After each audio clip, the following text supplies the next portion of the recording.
Hello बच्चों, तो कैसे हैं आप। एक बार फिर आपका स्वागत है हमारे यूट्यूब चैनल इन्फिनिटी मैथमेटिक्स में। आज हम पढ़ने वाले हैं कक्षा 10वीं अध्याय 1 वास्तविक संख्याएं। क्या पढ़ने वाले हैं बेटा? वास्तविक संख्याएं। वास्तविक संख्याओं के बारे में जानने के लिए है हमारे लिए कुछ कॉन्सेप्ट जो प्रीवियस क्लास मतलब पिछली कक्षाओं में आप पढ़ चुके हैं, उन कॉन्सेप्ट का क्लियर होना बिल्कुल जरूरी है।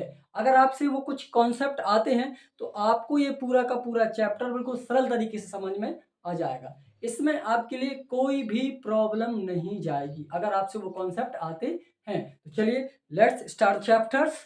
एंड वो कॉन्सेप्ट है जो हम आपसे बता रहे हैं, उसमें से पहला कॉन्सेप्ट है जो हमें मालूम होना चाहिए इसको सीखने के लिए। पहला है हमारा अभाज्य गुणनखंड। अभाज्य गुणनखंड। अभाज्य गुणनखंड नामक जो आपने ये कॉन्सेप्ट पढ़ा ही होगा। क्लास 6, 7, 8 में ये कॉन्सेप्ट अच्छे से सिखा दिया जाता है, जिसको हम इंग्लिश में बोलते हैं prime factorisation. Prime factorisation. Prime factorisation. ये इसके बाद हमारा सेकंड कॉन्सेप्ट है, इसी पर बेस्ड है, इसी से रिलेटिव है। सेकंड कॉन्सेप्ट है बेटा हमारा उसको हम बोलते हैं LCM, जिसको हिंदी में क्या बोलेंगे? लघुत्तम समापवर्त। लघुत्तम समापवर्त, ये कॉन्सेप्ट। इसके बाद हमारा तीसरा कॉन्सेप्ट है बेटा HCF। HCF, जिसको हिंदी में बोलते हैं बेटा महत्तम समापवर्त। ये आप कक्षा 6, 7, 8 में भली भांति से सीख कर आ रहे हैं। ये कॉन्सेप्ट अगर आपसे आते तीनों, अभाज्य गुणनखंड, LCM और HCF, अगर ये कॉन्सेप्ट आपसे आते हैं तो पूरा का पूरा चैप्टर आपसे इजीली आएगा, बिल्कुल कोई भी प्रॉब्लम नहीं जाने वाली है। और अगर आपसे ये नहीं आता है तो घबराने वाली बात कोई नहीं है, मैं इन कॉन्सेप्ट को अभी क्लियर कर रहा हूँ। अभाज्य गुणनखंड, LCM मतलब लघुत्तम समापवर्त, HCF मतलब महत्तम समापवर्त। ये कॉन्सेप्ट मैं बारी बारी से अभी आपको क्लियर करके बता दे रहा हूँ कि अभाज्य गुणनखंड हमें कैसे फाइंड करना है, लघुत्तम समापवर्त कैसे करना है और महत्तम समापवर्त कैसे करना है। ये सारे कॉन्सेप्ट मैं आपको क्लियर कर रहा हूँ। पहले बात आ जाती है चलिए अभाज्य गुणनखंड की। अभाज्य गुणनखंड कैसे निकालते हैं? अभाज्य गुणनखंड का मतलब होता है बेटा ऐसे नंबर्स, किसी भी नंबर्स के ऐसे नंबर जो खुद से और एक के अलावा किसी और से डिवाइड ना हो, किसी और से भागित ना हो, ऐसी संख्याओं को हम बोलेंगे बेटा अभाज्य गुणनखंड। फॉर एग्जाम्पल के लिए जैसे हम आपको ले लें, उदाहरण के लिए हमने लिया, आपसे बोला कि 64 के अभाज्य गुणनखंड निकालिए। अभाज्य गुणनखंड निकालिए, ठीक है, अभाज्य गुणनखंड निकालिए। ये हमने गुणनखंड निकाले। कैसे निकालना इसको गुणनखंड, ये आप मेथड पहले सीख चुके होंगे। 64 को आप देखो, इसमें जो लास्ट का डिजिट है 64 में आप देखोगे क्या है? 4 है, जो कि एक सम संख्या है ना। इस सम संख्या को आपको मालूम है कि अगर लास्ट में कोई भी सम संख्या आती है 0, 2, 4, 6, 8, कोई भी इनमें से नंबर आता है तो वो 2 से भागित होती है या 2 से उसमें भाग चला जाता है। तो चलिए इसको हम डिवाइड करते हैं, जैसे 2 से, 2 3 जा 6, 2 2 जा 4। अब इसको फिर डिवाइड करेंगे, है ना, 2 1 जा 2, 2 6 जा 12। क्लियर? अब इसके बाद 2 से फिर डिवाइड करेंगे तो 2 8 जा 16, 2 से फिर डिवाइड करेंगे 2 4 जा 8, 2 से फिर डिवाइड करेंगे 2 2 जा 4 एंड 2 1 जा 2। ये हमारे 64 के क्या है? गुणनखंड आ गए, मतलब 64 के ये सारे गुणनखंड आ गए हैं। अब कैसे? इसको आप ऐसे राइट कर लो, 2 multiply 2 multiply 2 multiply 2 multiply 2 multiply 2। तो ये हो गए हैं 64 के अभाज्य गुणनखंड। तो आपने देखा गुणनखंड निकालना कितना सरल है। ऐसे आप कोई दूसरा भी नंबर ले सकते हो, उदाहरण के लिए कोई भी ले लो, जैसे आपने लिया 216, इसके भी गुणनखंड निकाल सकते हो। और कोई भी नंबर ले लो, जो आप कोई सा भी नंबर ले सकते हो आप, है ना, उस नंबर के आप ऐसे गुणनखंड देखो किस किस नंबर से उसमें भाग जा रहा है, उससे भाग देते जाओ आप, तो क्या जाएंगे उसके गुणनखंड आते जाते हैं। ठीक है, बस ये हो गया हमारा अभाज्य गुणनखंड का कॉन्सेप्ट। अगला नंबर हमारा आता है बेटा LCM। LCM बिल्कुल अभाज्य गुणनखंड के जैसे ही होता है, उसमें कुछ हमारे ये ज़्यादा अलग से कुछ नहीं करना पड़ता है। ऐसे ही इसके हमें गुणनखंड निकालने पड़ते हैं, और गुणनखंड निकालने के बाद जो भी हमारे अभाज्य गुणनखंड आ रहा है उन सबका हमें क्या करना पड़ता है, आपस में गुणा करना पड़ता है। तो हमारा एलसीएम मतलब लघुत्तम समापवर्त आ जाता है। अगर आप इसको भी हम कॉन्सेप्ट को क्लियर किए दे रहे हैं। ये हमारा 64 हो गया। इसके बाद चलिए नेक्स्ट हम बताते हैं आपको। कोई भी नंबर ले लें, हम एलसीएम निकालना है, कोई भी दो नंबर्स ले लीजिए, उसका एलसीएम निकालना है। जैसे हमने लिया उदाहरण के लिए 12 और 16 का लघुत्तम, इसको आपको बुक्स में ज्यादातर मिलेगा बेटा एलसीएम। एलसीएम ठीक है, मतलब 12 और 16 का लघुत्तम निकालो। तो कैसे निकाला, जैसे हमने अभाज्य गुणनखंड किए थे, इन दोनों के भी हमें अभाज्य गुणनखंड ही करने हैं। ऐसे से गुणनखंड करेंगे हम 12 और 16। आप देख रहे हैं कि दोनों सम संख्याएं हैं, दोनों सम संख्याएं मतलब 2 से भाग उसमें चला जाएगा। तो हम इसको 2 से भाग करेंगे, 2 छम के 12, 2 अट्ठे के 16। फिर से इसको 2 से भाग देंगे बेटा हम, 2 तीन के 6 और 2 चौके 8। अब आप देख रहे हैं यहाँ फिर भी 2 से चला जाएगा, 3 में जाएगा नहीं, 2 दूनी के 4, फिर से 2 से दे देंगे हम इसमें, 3 में जाएगा नहीं, है ना, 2 एकम 2। अब 3 में अकेला 3 बचा हुआ है तो 3 से चला जाएगा, 3 एकम 3, 3 एकम 3, है ना। अब सबको गुणा में लिख लूंगा, जो इसके अभाज्य गुणनखंड आए हैं सबको गुणा में राइट कर लीजिए।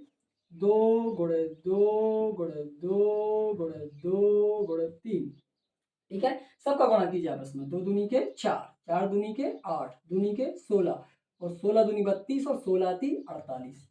तो जो आपका लघुत्तम समापवर्त आया मतलब एलसीएम, 12 और 16 का जो लघुत्तम मतलब एलसीएम आया बेटा, वो है क्या 48, मतलब 48 है 12 और 16 का लघुत्तम समापवर्त। क्लियर, समझ में आ गया आप सभी को। चलिए, अगर आपको समझ में नहीं आता तो आप कमेंट कीजिए, हम उसको फिर से समझाएंगे, और वीडियो को आप रिवर्स करके भी देख सकते हैं। अगर आपको कोई प्रॉब्लम होती है इनसे संबंधित, अभाज्य गुणनखंड से संबंधित, एलसीएम और लघुत्तम समापवर्त से संबंधित और महत्तम समापवर्त से संबंधित, तो आप वीडियो को रिवर्स करके भी देख सकते हैं, ठीक है। और अगर फिर भी कोई दिक्कत है तो आप कमेंट करो, उसको हम वीडियो उस पर वीडियो लेके आएंगे और आप उस चीज को पूरा क्लियर करेंगे, ठीक है। चलिए नेक्स्ट हमारा क्या था बेटा, अगला अगला था हमारा HCF। क्या था, HCF। अब HCF को भी हमें क्या करना है, HCF निकालना सीखना है। किसी से नहीं आता, नहीं आता तो कोई दिक्कत नहीं, हमें ना किस लिए सिखाएंगे आपको। चलिए HCF फाइंड करना है। जैसे आप मान लीजिए हमें इसी का HCF फाइंड करना है, 12 और 16 का, इसी का निकालना है। आप लिख सकते हो यहाँ पे, जैसे हमने यहाँ लिखा था कि 12 और 16 का लघुत्तम, तो आप यहाँ लिख सकते हो कि 12 और 16 का हमें क्या चाहिए, महत्तम समापवर्त। महत्तम समापवर्त, महत्तम समापवर्त को हम बोलेंगे इंग्लिश में HCF, हाईएस्ट कॉमन फैक्टर, ठीक है। इन दोनों से हमें क्या निकालना है बेटा, महत्तम समापवर्त। बुक्स में आपको ज्यादातर HCF और LCM लिखा ही आएगा, पूरे अध्याय में आपको HCF और LCM लिखा आएगा। LCM का मतलब बेटा लघुत्तम समापवर्त और HCF का मतलब होता है महत्तम समापवर्त। तो ये कैसे निकालते हैं, इसको भी हम आपको बता रहे हैं कैसे निकालेंगे। चलिए इसको भी हम दो तरीके से निकाल सकते हैं, इसकी दो मेथड होती है निकालने की। आपको जो भी इन दोनों मेथड में से उचित लगेगी वो आप कर सकते हो। इसकी HCF की हम पहली मेथड बता दें जो आपको ज्यादातर इजी लगेगी। जैसे ये क्या लिखा है, 12 और 16 का हमें HCF निकालना, तो कैसे निकालेंगे, देखो बेटा यहाँ पर 12 को लिखना है आपको, ये 16 को यहाँ अंदर लिखना है भाग में। अब सिर्फ आपको कुछ नहीं करना है, इसका इसमें भाग देना है, सिर्फ भाग देना है। जैसे 12 का हम इसमें भाग देंगे तो आप देखो 12 एकम 12, सिर्फ एक बार ही जाएगा। 12 का अगर हम दो बार करेंगे तो 24 ज्यादा हो जाएगा, 12 एकम 12। इसको आप क्या करो, माइनस कर दो, 6 में से 2 जाएंगे 4 और 1 में से 1 गया, कुछ नहीं, 0 बचेगा। अब जब तक हमें भाग देना बेटा, जब तक कि नीचे शेषफल 0 ना आ जाए। तो अभी देखोगे कि आप शेषफल 0 नहीं आया है, तो आप इसको फिर से भाग के चिन्ह में बदल लीजिए, ठीक है। अब जो यहाँ पे 12 जिससे पहले भाग दिया था ना, उसको हम यहाँ अंदर ले आएंगे बस। अब 4 से फिर इसमें भाग दो, तो 4 तरीके 12। अब आप इनको माइनस करो, देखो 2 में से 2 माइनस हुआ, कुछ नहीं, 1 में से 1 गया, कुछ नहीं। तो आप देखोगे कि क्या हो गया, यहाँ पे जो शेषफल क्या आ रहा है, 0 आ रहा है, कुछ नहीं, मतलब क्या आ रहा है शेषफल, शेषफल यहाँ पर 0 आ रहा है। शेषफल क्या रहेगा बेटा, 0। जहां शेषफल 0 आ जाता है तो इससे पहले जिससे हमने भाग दिया था वो उन संख्याओं का HCF होता है, मतलब महत्तम समापवर्त होता है। हमने किससे भाग दिया था बेटा, 4 से। आप यहाँ लिख सकते हो कि 12 और 16, 12 का HCF मतलब महत्तम समापवर्तक। क्या बेटा? महत्तम समापवर्तक। महत्तम जो समापवर्तक है वो कितना है हमारा? 12 और 16 का बेटा 4। कितना आया बेटा? 4। ठीक है, तो ऐसे हम निकालते हैं बेटा महत्तम समापवर्तक। उससे पहले हम आपको बता चुके हैं कि एलसीएम कैसे निकालते हैं, अभाज्य गुणनखंड क्या होता है, ये सारी चीजें हम आपको क्लियर कर चुके हैं। अब इसमें भी अगर आपको कोई कंफ्यूजन हो तो आप पूछ सकते हो, वीडियो को रिवर्स करके भी देख सकते हो। फिर भी कोई कंफ्यूजन है तो कमेंट करना, हम उसको क्लियर करेंगे। अब कंफ्यूजन उस पर वीडियो लेके आएंगे, पूरा का पूरा वीडियो सीरीज लेके आएंगे आपको, तो पूरा उसमें जो भी आपको डाउट होंगे वो सारे के सारे क्लियर हो जाएंगे। ठीक है, चलिए इसकी मैंने बताया था, मैं 2 मेथड से बताऊंगा। ये हमारी पहली मेथड थी, ये हमारी बेटा फर्स्ट मेथड थी। अब सेकंड मेथड भी देख लो। सेकंड मेथड जो है वो एलसीएम बेस्ड है, एलसीएम के जैसे है, मतलब लघुत्तम समापवर्त जैसे करना पड़ता है। उसको कुछ ज्यादा कठिनाई वाली चीज नहीं है। 12 और 16 चलिए कैसे निकालेंगे दूसरी मेथड से। ये हम यहाँ से सेकंड मेथड आपको दे रहे, फर्स्ट मेथड हो गई थी, ये हमारी सेकंड मेथड हो गई। ठीक है, सेकंड मेथड में आप देखोगे, चलिए इसको हम कर लेते हैं। ये 12 के लिए हो गया, ये 16 के लिए हो गया। ये हम यहाँ पे लिख लेंगे बेटा 12, यहाँ पे हम लिखेंगे बेटा 16। ठीक है, अब आपको क्या करना है, इसको बस इसके प्राइम फैक्टर मतलब अभाज्य गुणनखंड हमें निकाल लें। इसके भी अभाज्य गुणनखंड और इसके अभाज्य गुणनखंड निकालो आप। 12 के निकालोगे, 2 से भाग जाएगा, 2 6 के 12, फिर 2 से जाएगा, 2 3 के 6। अब 3 है तो 3 से ही भाग होगा ना, 3 एकम 3, एक आ गया ना, मतलब इसके गुणनखंड कंप्लीट हो गए। इसको आप लिखो 2 मल्टीप्लाई 2 मल्टीप्लाई 3, 2 गुणे 2 गुणे 3। अब 16 की निकाल लो बेटा, 16 भी एक सम संख्या है। अगर ये भी सम संख्या है तो इसको कैसे करेंगे बेटा हम, इसको भी हम 2 से भाग दे देंगे। चलिए 2 अट्ठे 16, फिर से 2 से जाएगा, 2 चौके 8, फिर 2 से जाएगा बेटा, 2 दूनी के 4, फिर 2 से जाएगा, 2 एकम के 2। ठीक है, अब ये इसके अभाज्य गुणनखंड आ गए। इनके अभाज्य गुणनखंडों को इसके नीचे राइट करो आप। चलिए कर लीजिए, क्या क्या आया, 2 2 2 2, मतलब 2 गुणे 2 गुणे 2 गुणे 2, 1 2 3 4 बार आया। ठीक है, चलिए अब इसके जोड़े बनाओ। ऊपर और नीचे दोनों में देखो क्या कॉमन, क्या उभयनिष्ठ आया है, दोनों में क्या कौन सी संख्या जो उभयनिष्ठ है उनके हम जोड़े बनाएंगे। कैसे, जैसे 2 2 यहाँ ऊपर नीचे है ना बेटा, एक इसका जोड़ा हो गया ये। चलिए अब यहाँ देखो, एक 2 है एक 2 है, इन दोनों का जोड़ा भी बन गया। अब यहाँ सर जोड़ा नहीं बन रहा, यहाँ 3 है यहाँ 2 है यहाँ 2 अकेला है, इसका जोड़ा नहीं बनेगा। ठीक है, जिसका जोड़ा बन रहा है उसको लिखो आप। इसका 2 2 का जोड़ा 1 2 हो गया बेटा, इसका एक जोड़ा ये 2 हो गया, दोनों का गुणा करो आप। 2 दूनी के कितना आ रहा है 4। क्या यही हमारा इस मेथड से आया था। देखो 12 और 16 का एचसीएफ मतलब महत्तम समापवर्तक आया था बेटा हमारा 4। और हमने एलसीएम वाली मेथड से भी किया, सेकंड मेथड जो हमारी थी, इन दोनों के हमने प्राइम फैक्टर निकाले, अभाज्य गुणनखंड निकाले 12 के और 16 के। अभाज्य गुणनखंड निकालने के बाद देखो इसके गुणनखंड ये लिखे, किसके, मतलब यहाँ पे लिख सकते हो आप 12 के, मतलब 12 के, और ये 16 लिखा है यहाँ, ये 16 के गुणनखंड हो गए बेटा। ये दोनों के गुणनखंड निकालो, इनका जोड़ा बनाओ, इनके पेयर बनाओ। पेयर बनाने के बाद आंसर क्या आ रहा है, 4 आ रहा है ना। ये हमारा क्या आ गया, एचसीएफ। और ये इससे भी देखो, इस मेथड से भी हमारा क्या आया था, 4 आया था। तो हमें ऐसा लग रहा है कि आपको इसमें कोई प्रॉब्लम नहीं होगी। आपको अभाज्य गुणनखंड में, लघुत्तम समापवर्त में और महत्तम समापवर्त में, इन तीनों चीजों में से क्या किसी में भी आपको कंफ्यूजन है? मैं आशा करता हूं आपको अच्छे से सब कुछ समझ में आया होगा।